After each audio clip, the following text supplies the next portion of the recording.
내가 내 하나님 여호와께서 내게 주시는 땅에 이르러 그 땅을 차지하고 거주할 때에 만일 우리도 우리 주의 모든 민족들 같이 우리 외에 왕을 세워야겠다는 생각이 나거든.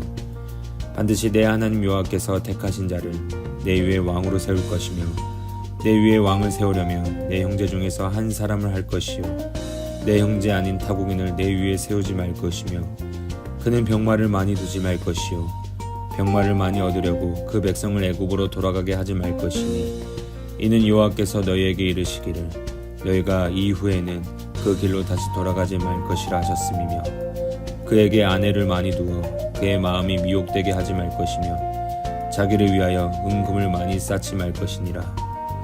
그가 왕위에 오르거든 이 율법서의 등사본을 레위 사람 제사장 앞에서 책에 기록하여 평생에 자기 앞에 두고 읽어 그의 하나님 여호와 경외하기를 배우며 이 율법의 모든 말과 이 규례를 지켜 행할 것이라. 그리하면 그의 마음이 그의 형제 위에 교만하지 아니하고 이 명령에서 떠나 좌로나 우로나 치우치지 아니하리니 이스라엘 중에서 그와 그의 자손이 왕위에 있는 날이 장구하리라. 여러분들에게는 어떤 지도자의 청사진이 있나요? 사람들은 대개 자신이 지도자가 아닐지라도 지도자에 대한 청사진을 가지고 있습니다.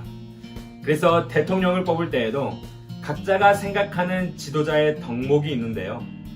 그렇다면 여러분들이 생각하는 지도자의 덕목은 무엇인가요? 군사력, 외교력, 경제력 정도로 우리가 추려볼 수 있겠는데 다른 국가가 침략하더라도 우리나라를 지켜낼 수 있는 군사력이 있고 다른 나라와의 거래나 여러 입장에서도 뒤처지지 않을 외교력, 국민들이 먹고 사는데 어려움이 없도록 나라를 부유하게 하는 경제력이 있습니다.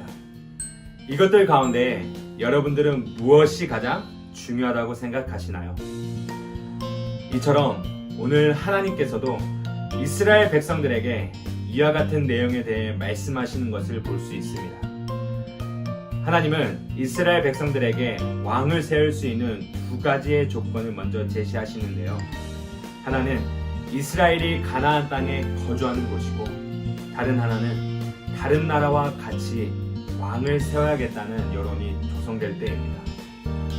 하나님은 이렇게 이스라엘이 다른 나라와 같이 왕정을 바랄 것을 알고 계셨으며 왕정이라는 제도보다 왕의 자질에 대해 더 주목하셨습니다.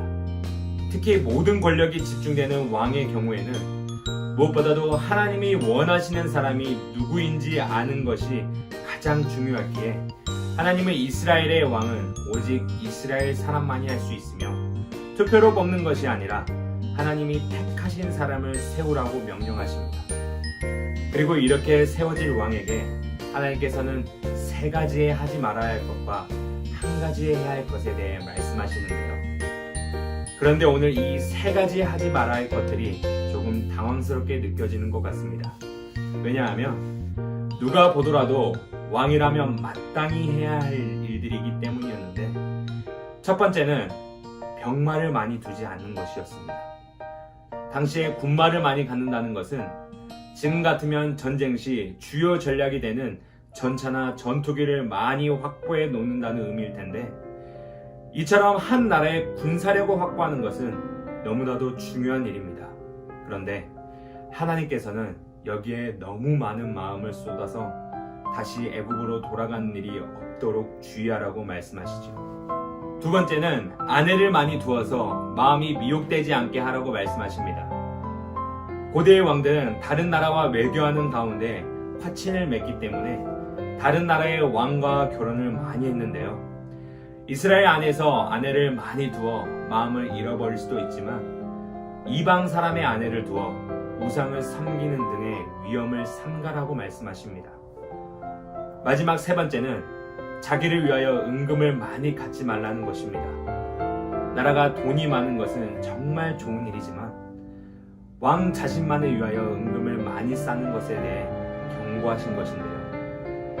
하나님께서는 군사력, 외교력, 경제력 등으로 성질될 수 있는 이 세 가지가 중요한 것을 모르시는 분이 결코 아니십니다. 그런데 이 모든 것들이 사람의 욕심으로 인해 너무 지나쳐서 애국으로 돌아가 병마를 구하거나 마음이 미혹하거나 자기만을 위하여 돈을 모으는 행동에 대해 경고하고 계시며 이러한 것으로부터 벗어나 오직 하나님의 말씀에만 의지하라고 명령하고 계십니다. 그리고 왕으로서 한 가지 해야 할 것은 바로 하나님의 말씀을 평생에 자기 옆에 두어 그것을 읽고 오직 하나님만을 경외하기를 배우고 이 모든 말씀을 지켜 행하라고 말씀하십니다.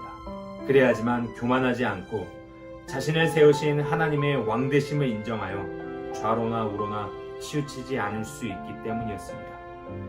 우리가 익히 잘 알고 있는 지혜의 왕이라 불리는 다윗의 아들 솔로몬은 처음에는 다윗과 같이 하나님의 말씀을 구하여 듣는 마음을 구했던 겸손한 왕이었습니다. 하지만 그의 마지막은 오늘 신명기에서 경고했던 병마와 은금을 많이 취하였고 아내를 많이 두며 하나님의 말씀이 아닌 다른 것들을 더 사랑했음을 볼 수 있습니다. 그 결과 하나님의 경고대로 이루어지게 되는데요. 아무리 병마를 많이 가지고 은금을 많이 가져서 누가 봐도 부러울 만한 재력을 가지고 있다 하여도 결국 하나님의 말씀, 곧 하나님을 잃어버린 노년의 솔로몬의 인생은 행복하지 못했습니다. 하지만 솔로몬과 달리 그의 아버지 다윗은 달랐습니다.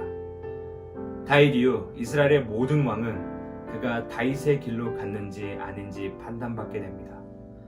결코 다윗이 완벽하게 죄도 짓지 않고 그의 신앙이 한 번도 흔들리지 않았다고 이야기하는 것이 아닙니다.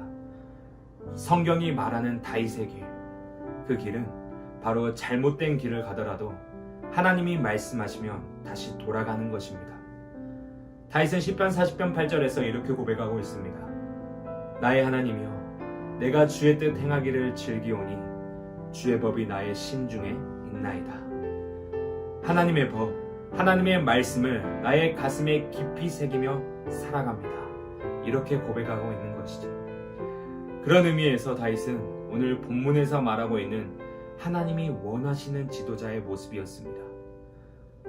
다른 것도 아닌 오직 하나님의 말씀을 복으로 여기는 삶, 다른 복된 것들을 쫓다가 말씀을 잃어버린 것이 아니라 온전히 복된 말씀을 쫓아가는 신앙의 모습이 오늘을 살아가는 우리에게도 있기를 소망합니다. 여러분은 오늘날 무엇이 행복의 척도라고 생각하며 살아가시나요? 말씀을 듣고 있는 지금도 눈에 보이지 않는 하나님보다 눈에 보이는 무엇인가를 더 중요하다고 여기고 있지는 않으신가요? 당장에 아무것도 일으킬 수 없으리라고 생각하는 하나님의 말씀보다 지금 당장 내 문제를 해결해 줄 수 있는 물질과 다른 도움을 구하는 것에 마음이 앞서 있지는 않으신가요?